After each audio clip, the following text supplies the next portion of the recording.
Alors, frères et sœurs, au-delà d'une étude biblique, exégétique ou théologique, je voudrais partager avec vous ce que le texte me dit personnellement, à moi.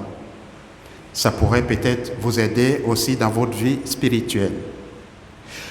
Et la première lecture, on voit l'argument de Gamaliel, lorsque les apôtres sont donc convoqués au Sanhédrin, devant le grand conseil. Et Gamaliel dit, il y avait ici un moment Théodas qui s'est levé, qui a dit qu'il était quelqu'un. Il a entraîné du monde. Et lorsqu'il a été éliminé, on n'entend plus parler de lui. Il y a aussi Judas le Galiléen qui a fait la même chose. Et après sa mort, on n'entend plus parler de lui. Mais ces gens-là, ne risquez pas d'être en guerre contre Dieu à cause d'eux. Il y a là un non-dit de ce que dit Gamaliel. Autrement, les deux premiers, lorsqu'ils ont été éliminés, on n'entend plus parler. La question est morte. Mais depuis que le Christ, celui qui s'est proclamé comme Jésus, il est mort, on entend toujours des gens parler de lui. Alors faites attention. Il est probablement et certainement le Messie, celui qui a été annoncé. Alors ne vous trouvez pas en guerre contre Dieu, parce que très certainement, celui-là est le Messie. Et lorsqu'on relâche les apôtres, lorsqu'ils sortent, il y a un message qu'ils disent, et à la fin on a entendu, que le Messie, c'est le Christ. Donc ça rejoint automatiquement la pensée qu'on peut trouver dans l'argument de Gamaliel. C'est dire que ce qui est en jeu ici, dans ce que dit Gamaliel, c'est la personne même de Jésus. Ce ne sont pas les apôtres, ce ne sont pas ces personnes, mais celui qui est derrière. Celui-là, c'est le Christ. Autrement dit, nous, chrétiens, nous sommes invités à suivre la personne même de Jésus de Nazareth. C'est lui que nous suivons, non pas une idéologie, une question philosophique, mais c'est lui, Jésus. Donc c'est sa personne qui est la bonne nouvelle que nous avons aujourd'hui. Alors mes frères, mes sœurs, et l'Évangile nous l'indique bien. Le Christ, au début de l'Évangile que nous avons écouté, passe de l'autre côté de la mer. Il passe de l'autre côté et la foule le suit.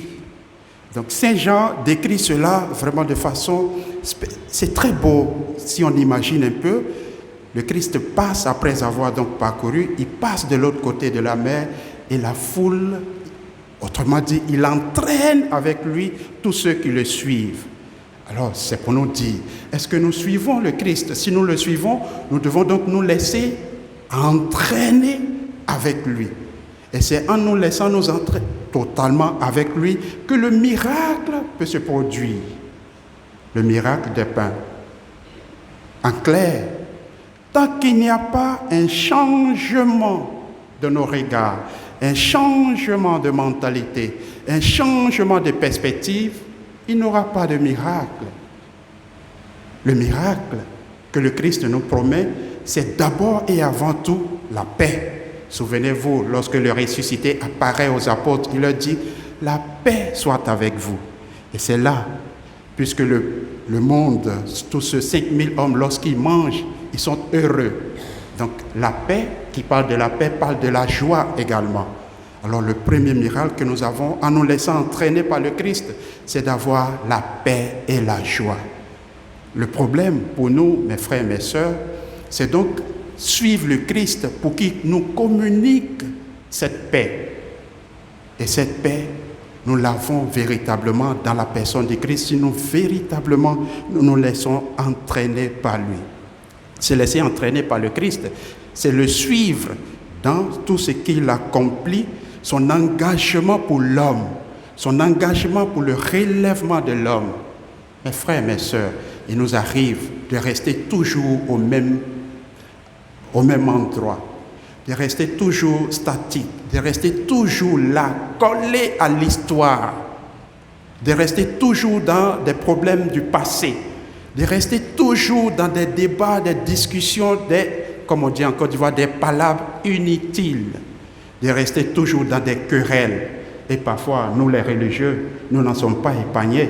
Des frères, des sœurs qui ne se parlent pas. Des frères, des sœurs pour une histoire qui n'arrivent pas à faire le pas. Alors que nous suivons une personne qui nous dit « passons de l'autre bord ». Passons de l'autre côté, mon frère, ma sœur. Ce texte m'a interpellé personnellement et je me suis dit, alors toi, Roland, prêtre, qui t'es engagé à la suite du Christ pour suivre la personne même de Jésus, es-tu capable ou alors à quel endroit te situes-tu?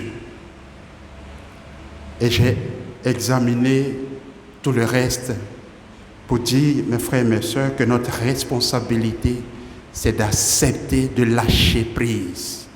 C'est d'accepter d'aller dans le sens de la réconciliation. C'est seulement là que la paix, qui est le miracle ultime, nous sera donc donnée. Alors, au cours de cette célébration eucharistique, demandons cette grâce au Seigneur. Prions les uns pour les autres. Priez pour nous. Nous prions aussi pour vous, ensemble, comme communauté, pour que véritablement cette paix règne dans nos cœurs, cette paix règne dans nos communautés, cette paix règne dans le monde. Que le Seigneur nous bénisse.